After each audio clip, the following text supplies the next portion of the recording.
Dear friends, welcome to my video on how to use the art of war for managers. Kindly click on the CC button for subtitles. 1. Know thyself and thy enemy. The power of information. If you know the enemy and know yourself, you need not fear the result of 100 battles. This isn't about being paranoid that the team across the hall is plotting to steal your snacks. It's about understanding the landscape, both internal and external. In a business context, this means being aware of your team's strengths, weaknesses, resources, and capabilities, as well as having deep insights about your competitors, market trends, and industry dynamics. Action point: dive deep into research. Conduct SWOT analyses regularly. Keep tabs on the industry's movements, and have regular check-ins with your team to gauge morale and resource levels. 2. Strategic planning. Avoid battles you can't win. In war, the way is to avoid what is strong, and to strike at what is weak. Every project or endeavor has its own set of challenges. Instead of charging headfirst into every task, identify where your strengths lie and leverage them. Know when to delegate, outsource, or even step back from battles that aren't worth the effort.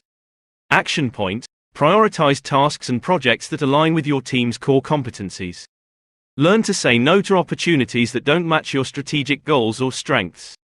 3. Morale is everything. Keep that team spirit high. The commander stands for the virtues of wisdom, sincerity, benevolence, courage, and strictness. In business, a motivated team can achieve wonders, while a demoralized one can sink even the most promising ventures. As a manager, it's your job to inspire, encourage, and ensure that your team feels valued. Action point: foster open communication, recognize achievements, provide growth opportunities, and create a supportive work environment. Be the manager who uplifts rather than drags down.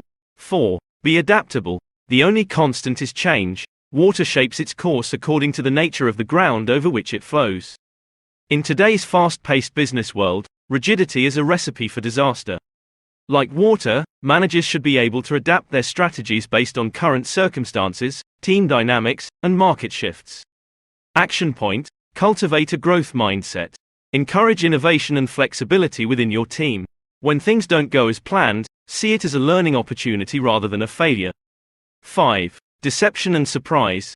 Keep guessing. All warfare is based on deception. Now, this doesn't mean lying to your competitors, or worse, your team. Instead, think of it as keeping your strategic cards close to your chest. In business, this could mean launching a product without much fanfare and then creating a buzz, or diversifying in directions your competitors wouldn't expect. Action point: every so often, play things a bit covertly. A surprise move can reinvigorate your team and keep competitors on their toes.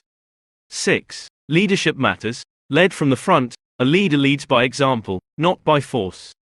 Sun Tzu emphasized the importance of leading with integrity and by example. As a manager, your team looks up to you.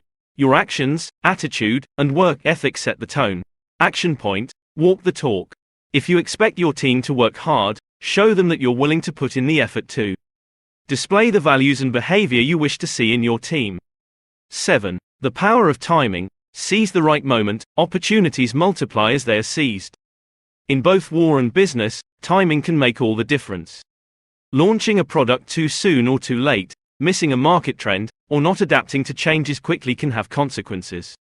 Action point: stay informed, be alert, and train yourself to recognize windows of opportunity. When the moment is right, be bold and take action. 8. Use of spies. Okay, not literally.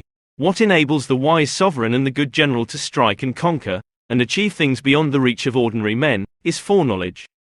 In the corporate realm, this translates to gathering intel. This could mean market research, customer feedback, or insights from your sales team.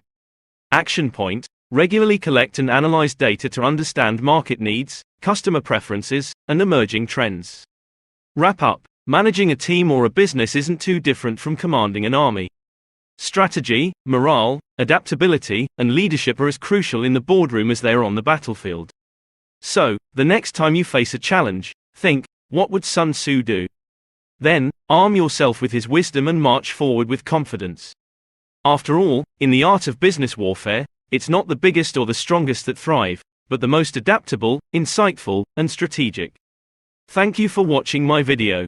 Kindly subscribe to my YouTube channel and give a thumbs up. Thanks for your support.